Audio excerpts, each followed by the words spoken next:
अस्सलाम वालेकुम dear students, hope you are all doing well. बेटे आपका आज का लेक्चर क्लास 9 का यूनिट नंबर 1, इसका मैं आपको इंट्रोडक्शन बताऊंगी। फर्स्ट ऑफ ऑल हम लोग रियल नंबर्स की बात करते हैं, ठीक है। रियल नंबर्स क्या होते हैं, कुछ डेफिनेशंस की बात करेंगे। रियल नंबर्स बेटे कोई भी नंबर्स हो सकते हैं, जैसे 1 है, 2 है, 3 है, समथिंग कुछ भी आ सकता है हमारी काउंटिंग के अंदर, उसको हम क्या कहेंगे, रियल नंबर्स। अब हम लोग बात करते हैं डेफिनेशंस की। सबसे पहले डेफिनेशन हमारे पास आती है रैशनल नंबर। अच्छा, रैशनल नंबर कैसे नंबर होते हैं? A number that can be express in the form of P over Q, ठीक है। ऐसे नंबर्स बेटे जो बटे की फॉर्म में होते हैं, इजी लैंग्वेज में कह सकते हैं, ऐसे नंबर जो ओवर की फॉर्म में होते हैं, जो पॉइंट की फॉर्म में होते हैं। आप लोग कह सकते हो एक स्पेसिफिक आंसर हमारी चीज़ों का, वो क्या होता है, रैशनल नंबर। मैं आपको एग्जाम्पल दिखाती हूँ। जैसे कि मैंने लिखा 1.34, एक स्पेसिफिक आंसर आगे 100 और चलता नहीं जा रहा। मेरे पास ऐसे नंबर जो पैटर्न में होते हैं, देखे ना, 3.33, 55, 33 पैटर्न है, 55 एक पैटर्न है, और यहाँ पे एक स्टॉप हो गया। इन्होंने 100 ऑन चलने की बात नहीं की। आप आसान वर्डिंग में कह सकते हैं ऐसे नंबर्स जिनको हम आसानी से हल कर सकते हैं, वो क्या होते हैं, रैशनल नंबर्स, ठीक है। अब हम बात करते हैं इरेशनल नंबर्स की। कुछ उससे चेंज इरेशनल नंबर्स आ जाते हैं। A numbers that can not be expressed in the form of P over Q, ऐसे नंबर्स जो हमारे पास इस फॉर्म में नहीं होते। किस फॉर्म में होते? फिर पाई की फॉर्म में आ जाएंगे, 100 ऑन चलते होंगे, स्क्वायर रूट की फॉर्म में आ जाएंगे। देखें मेरे पास आंसर आज तक 2.222 चलता ही जा रहा है, ठीक है ना, स्टॉप नहीं कर रहा, तो ये क्या है, इरेशनल नंबर। स्क्वायर रूट 2 है, हमें इसको सॉल्व करना पड़ेगा। पाई है, हमें इसको सॉल्व करना पड़ेगा। ऐसे नंबर जिनको हम इजीली सॉल्व नहीं कर सकते, वो क्या होते हैं, इरेशनल नंबर्स, ठीक है। नेक्स्ट हम बात करते हैं टर्मिनेटिंग नंबर्स की। अच्छा, ये टर्मिनेटिंग नंबर्स क्या होते हैं? ऐसे नंबर्स ये बिल्कुल ना रैशनल नंबर जैसे होते हैं, जो कि कंप्लीट डिवाइड हो जाते हैं, मतलब ये भी 100 नहीं चलते, और जो रिपीट नहीं होते। सेम हम लोगों ने यही रैशनल नंबर में पढ़ा था। अब देखिए मैंने एक एग्जाम्पल लिया 1/4, मैं इसको डिवाइड करती हूँ। आपको भी पता है बेटे, 1 को हम अंदर रखेंगे, 0 यहाँ लगाएंगे, 4 2 ज़ा 8 आ जाएगा, 2 नीचे 0 नीचे 4 5 ज़ा 20। हमारे पास एक स्पेसिफिक आंसर आ गया है। कोई भी 100 ऑन चलने वाला आंसर नहीं आया, इसको हम क्या कहेंगे, टर्मिनेटिंग नंबर्स, ठीक है।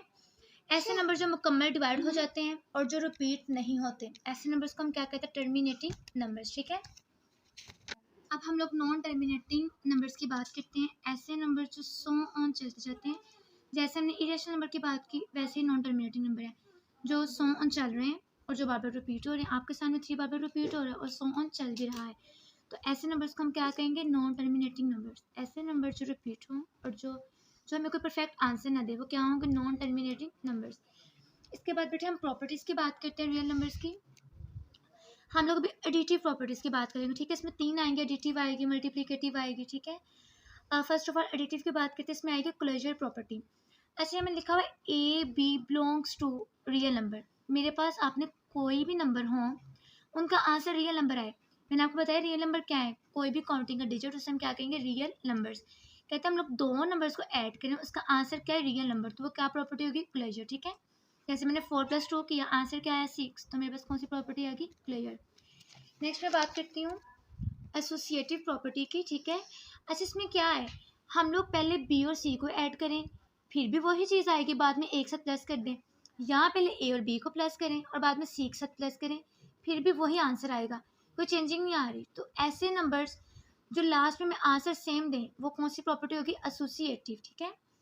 आइडेंटिटी क्या प्रॉपर्टी होगी, हम लोग किसी भी डिजिट में 0 को ऐड करें, आंसर वही आए जो हमने यहाँ पे लिखा था, तो वो क्या होगी, आइडेंटिटी प्रॉपर्टी। मैं 2+0 करती हूँ, आंसर क्या आएगा 2, तो हमारे पास कौन सी प्रॉपर्टी होगी, आइडेंटिटी।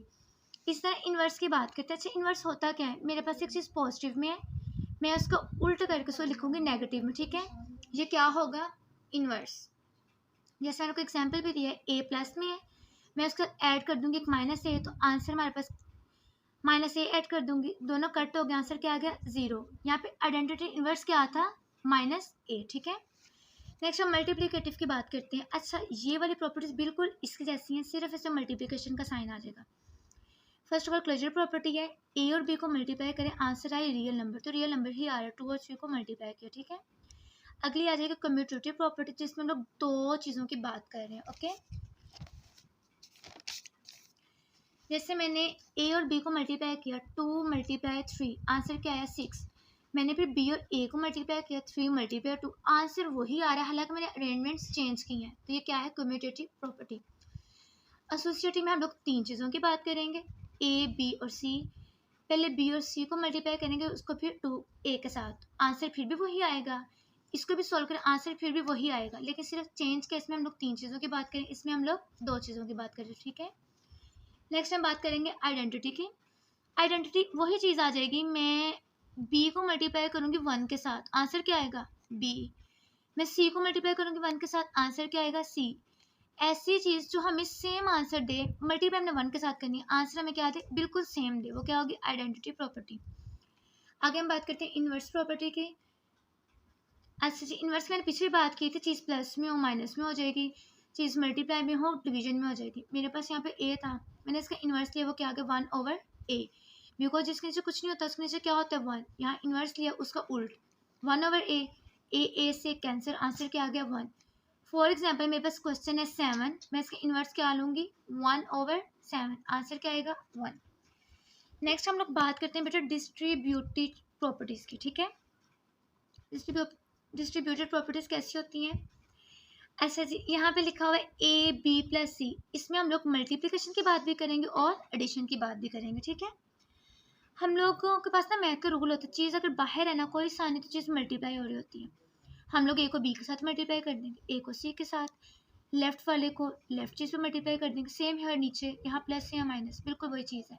बस इसमें याद रखना ऐसी प्रॉपर्टी जिसमें मल्टीप्लिकेशन और जिसमें एडिशन दोनों चीज़ें इकट्ठी आ रही हैं, वो कौन सी प्रॉपर्टी होगी, डिस्ट्रीब्यूटिव प्रॉपर्टी।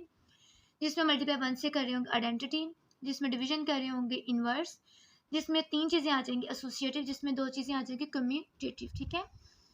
नेक्स्ट हम बात करते हैं प्रॉपर्टीज ऑफ इक्वालिटी। इक्वालिटी की प्रॉपर्टीज़ क्या होती हैं, मेरे पास 3 प्रॉपर्टीज़ हैं। रिफ्लेक्सिव का मतलब होता है सेम चीज़, मैं शीशा देखती हूँ, मुझे सामने अपनी ही शक्ल नज़र आ रही होती है, तो ये क्या होगा, रिफ्लेक्स होता है मेरा, ठीक है। इसी तरह हमारे पास a इज इक्वल्स टू ए की है, सेम चीज़ है, 5 इज इक्वल्स टू 5 के, सेम चीज़ है, कोई चेंजिंग नहीं आ रही।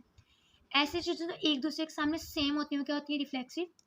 सिमेट्री की बात करते हैं, मेरे पास a है 5 और b है, वो भी 5 है, मैं इसको उल्टा करके लिखती हूँ, पहले b लिखती हूँ फिर a लिखती हूँ, आंसर सेम ही आ रहा है, a को पहले लिखूँ या b को पहले लिखूँ या a को, ऐसे चीज़ों में सेम आंसर देती हैं, वो क्या होती हैं, सिमेट्रिक प्रॉपर्टीज़। उसके बाद हम बात करते हैं ट्रांजिस्टिव की। a इक्वल है b के, b इक्वल है c के और a इक्वल है c के। इसमें हम लोग कह सकते हैं